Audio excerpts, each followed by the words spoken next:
Chapter number 5 जो कि हमारा अरिथमेटिक प्रोग्रेशंस। इस चैप्टर के एनसीईआरटी एक्सरसाइज 5.1 तक हम पहुंच चुके हैं। एक्सरसाइज 5.1 का क्वेश्चन नंबर 3 हमने पिछले वीडियो में पूरा कंप्लीट कर दिया था, सारे पार्ट्स। सो आज की वीडियो में क्वेश्चन नंबर 4 को कंप्लीट करना चाहेंगे। देखते हैं कितने पार्ट्स हो पाते हैं। स्टार्ट करते हैं क्वेश्चन नंबर 4। क्या बोल रहा है?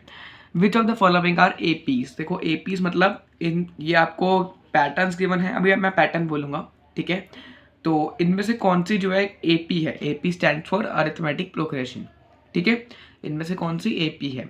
ये उसने हमसे पूछा है चीज नंबर 1। यह उसने हमसे पहला क्वेश्चन पूछा है। अब देखो आगे क्या बोल रहा है। If they form an AP find the common difference. ये उसने पूछ ली दूसरी चीज। क्या पूछ रहा है? अगर वो एपी है तो आप हमें कॉमन डिफरेंस बताओ, ठीक है? और फिर क्या बोल रहा है? राइट 3 मोर टर्म्स। और अगर वो एपी है तो उनका कॉमन डिफरेंस भी बताओ और उनकी 3 टर्म्स भी लिखो आगे की। ये उसने हमसे तीसरी चीज पूछ ली। तो आप देखो एक क्वेश्चन में उससे हमसे 3 चीजें पूछ ली हैं, ठीक है? सो स्टार्ट करते हैं इस क्वेश्चन को। सबसे पहला पार्ट क्या है? 2, 4, 8, 16। तो सबसे पहले उसने पूछा है कि क्या ये एक एपी है। अब एपी को चेक करने के लिए कि क्या आप कोई भी एक मतलब नंबर्स जो एक सीरीज में लिखे हुए हैं वो एपी है या नहीं है, उसको चेक करने के लिए हमें क्या करना पड़ता है? हमें उसका कॉमन डिफरेंस फाइंड आउट करना पड़ता है। कॉमन डिफरेंस फाइंड आउट करना पड़ता है। कॉमन डिफरेंस मतलब अब ये देखो, यहाँ पर फर्स्ट टर्म क्या है? 2 और सेकेंड टर्म क्या है? 4, थर्ड टर्म है 8 और फोर्थ टर्म है 16, ठीक है? अब हमें एपी का क्या खासियत होती है जिससे हम पहचानते हैं कि उसकी सारी टर्म्स के बीच में जो गैप होता है, जो डिफरेंस होता है वो सेम होता है। जैसे अब मान लो ये क्या है? हमारी सेकेंड टर्म है। डी निकालने के लिए हम क्या करते हैं? सेकेंड टर्म में से फर्स्ट टर्म को माइनस करते हैं। यही करते हैं डी निकालने के लिए। सो सेकेंड टर्म क्या है? 4 और फर्स्ट टर्म क्या है? 2। 4 - 2 क्या आया? 2। तो डी मेरा क्या आया? 2, ठीक है? अब यहाँ पर मेरा डी, इन दोनों के बीच में मेरा डी कितना है? 2 है। अब अगर मैं यहाँ पर डी निकालूँ तो देखो डी पूरी एपी में सेम होना चाहिए। अब ये कौन सी है? थर्ड टर्म है। सो थर्ड टर्म में से क्या माइनस कर देंगे? सेकेंड टर्म माइनस कर देंगे एपी की, ठीक है? तो क्या आ जाएगा? हमारा डी आ जाएगा।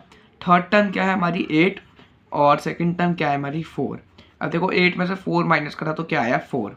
अब देखो यहाँ पर तो हमारा जो कॉमन डिफरेंस था इन दोनों के बीच का कॉमन डिफरेंस था 2। 2 और 4 के बीच में कितना गैप था? 2 का गैप था। अब 4 और 8 के बीच में कितना गैप हो गया? 4 का हो गया। ठीक, कॉमन डिफरेंस सेम नहीं रहा, ठीक है? तो इट मीन्स ये हमारी एपी नहीं है, ये हमारी एपी नहीं है। अब अगर ये एपी नहीं है, ठीक है, तो ना तो हमें इसका कॉमन डिफरेंस निकालना है और ना ही हमें इसके आगे की 3 टर्म्स लिखनी है। क्लियर है? जो कि हम लिख भी नहीं सकते। तो सीधा सीधा हम यहाँ लिख देते हैं, no this is not an AP, ठीक है? ये हमारी एपी नहीं है। No this does not form an AP, आप कुछ भी लिख सकते हैं। क्लियर है? अब आ जाते हैं अपने सेकेंड पार्ट पर। क्या है? 2, 5/2, 3, 7/2 एंड सो ऑन। आके यहाँ पर डॉट है ठीक है? सो अब देखो यहाँ पर बहुत बच्चे घबरा जाते हैं क्योंकि यहाँ पर हमारा जो एपी में नंबर्स हैं वो फ्रैक्शन में आ गए। घबराने की जरूरत नहीं है, बस अपने कॉन्सेप्ट को स्ट्रॉन्ग रखना है। सबसे पहले हमें एपी को निकालने के लिए, एपी को पता लगाने के लिए क्या करना पड़ता है? हमें डी निकालना पड़ता है। अगर हमारा डी पूरी एपी में सेम है, मतलब कॉमन डिफरेंस पूरी एपी में सेम है, तो इट मीन्स हमारी वो एक अरिथमेटिक प्रोग्रेशन है, ठीक है? स्टार्ट करते हैं। सबसे पहले डी निकालने के लिए क्या करना पड़ता है? सेकेंड टर्म को फर्स्ट टर्म में से माइनस करना पड़ता है। सो सेकेंड टर्म क्या है? 5/2 - 2, ठीक है? अब इसको डी कैसे निकालेंगे?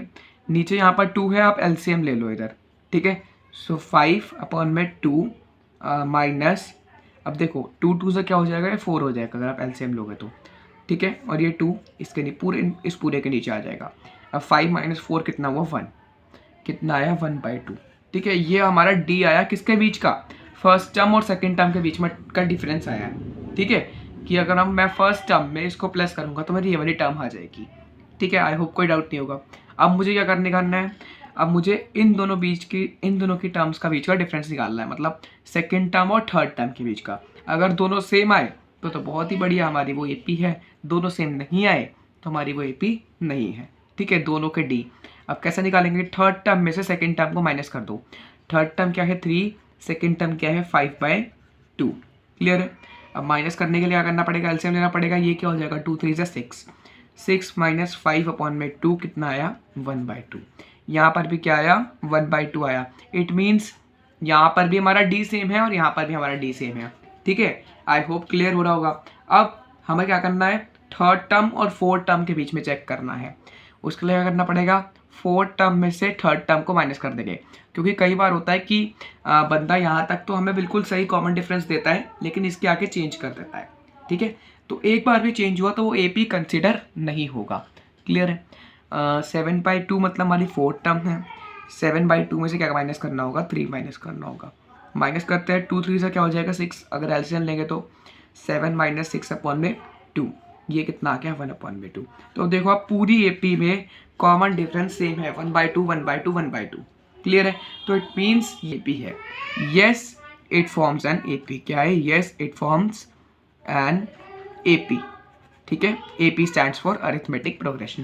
तो अब देखो हमारा पार्ट सॉल्व हो गया। क्या उसने, which of the following are AP। अब इफ दे फॉर्म, अब पहली बात तो फॉर्म तो कर रही है AP। If they form find the common difference. Common difference हमने निकाल लिया। कॉमन डिफरेंस क्या है, 1/2। क्लियर है। Right the 3 more terms. अब हमें ये लिखनी है AP की आगे की 3 मोर टर्म्स लिखनी है। कैसे लिखेंगे देखते हैं। क्या है हमारा 2, 5/2, 3 और 7/2। क्लियर है, ये है हमारा third part, second part sorry, ये हमारा सेकंड पार्ट।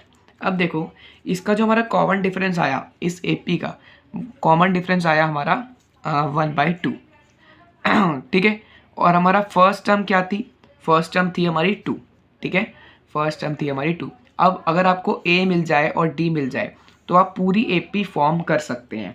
ऐसा हम अपने क्वेश्चन नंबर 2 में करके आ चुके हैं। आई होप आपको आता होगा, नहीं आता तो कोई बात, हम इस वीडियो में सीख लेंगे, इस वीडियो में सीख लेते हैं। ठीक है, देखो अब करना है, फर्स्ट टर्म है, सेकेंड टर्म है, ये थर्ड टर्म है, फोर्थ टर्म है। हमें आगे की 3 टर्म लिखनी है। हमें क्या लिखना है, हमें लिखनी है फिफ्थ टर्म, हमें लिखनी है सिक्स्थ टर्म, हमें लिखनी है सेवन्थ टर्म। ठीक है, अब फिफ्थ टर्म, सिक्स्थ टर्म और सेवन्थ टर्म हमें लिखनी है। अब वो कैसे लिखेंगे, तो हमारी फिफ्थ टर्म होती है, ये आप याद रखना, हमारी फिफ्थ टर्म जो होती है वो किसके इक्वल होती है, A + 4D के इक्वल होती है। ठीक है, और सिक्स्थ टर्म किसकी इक्वल होती है, वो होती है A + 5D। और सेवन टर्म किसके इक्वल होती है, A + 6D। अब ये आप कैसे याद रखेंगे, सिर्फ आपको A+ तो याद रखना ही है। ठीक है, ये तो आपको याद रहेगा ही। ठीक है, अब D के साथ आप क्या मल्टीप्लाई करेंगे वो कैसे याद रखें, जैसे मुझे फिफ्थ टर्म निकालनी है तो उसमें से एक नंबर कम कर दो, 4 आएगा तो 4 को D के साथ मल्टीप्लाई कर। अब यहाँ से मेरे को 6 निकालनी है 5D हो जाएगा, 7 टर्म निकालनी है तो 6D, 8 टर्म निकालनी है तो 7D। ठीक है, इसी तरीके से चलता रहेगा। आई होप क्लियर है। अब यहाँ पर तीनों में A और D की वैल्यूज आप पुट कर दीजिए। A की वैल्यू क्या है 1/2, 1/2 + 4 मल्टीप्लाई बाय सॉरी ये गड़बड़ हो गई। A क्या है हमारा 2 है, A क्या है हमारा 2 है, 2 + 4 मल्टीप्लाई बाय 1/2। ठीक है, D क्या था हमारा 1/2 मल्टीप्लाई 1/2। अब यहाँ पर क्या हो जाएगा 2 + D कितना है 1/2 मल्टीप्लाई बाय 5। ठीक है, और अब नीचे देख लेते हैं यहाँ पर क्या आ जाएगा, वही 2 + 1/2 मल्टीप्लाई बाय 6, यहाँ पर 6 था ना। ठीक है, अब देखो 1 × 2, 2 × 4, सो 2 + क्या हो गया मेरा 4 हो गया, तो मेरी टर्म की 4 आ गई। ठीक है, अब सिक्स्थ टर्म देखो ये हो गया 5/2 + 5/2। 1 को 5 से मल्टीप्लाई करो तो क्या आएगा 5 ही आएगा और अपॉन में 2 रह जाएगा। सो क्या आ गया 2 + 5/2। अब इसके लिए एलसीएम लेना पड़ेगा, एलसीएम लेंगे तो क्या हो जाएगा 2 × 2 = 4 हो जाएगा, ये 4 + 5 अपॉन में 2, 4 + 5 अपॉन में 2 मतलब 9/2 मेरी क्या हो जाएगी 6 टर्म हो जाएगी। और 7 टर्म निकालने के लिए 2 × 1 = 2, 2 × 3 = 6 और 2 + 3 कितना आया 5।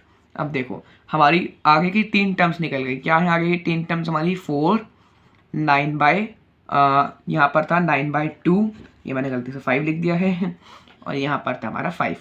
क्लियर है, आई होप आपको क्लियर होगा। इसी के साथ हमने फर्स्ट और सेकंड पार्ट को पूरा कंप्लीटली सॉल्व कर लिया है। नेक्स्ट वीडियो में सॉल्व करेंगे थर्ड और फोर्थ पार्ट को, और भी पार्ट्स को सॉल्व करेंगे। तब तक के लिए bye bye, thanks for watching.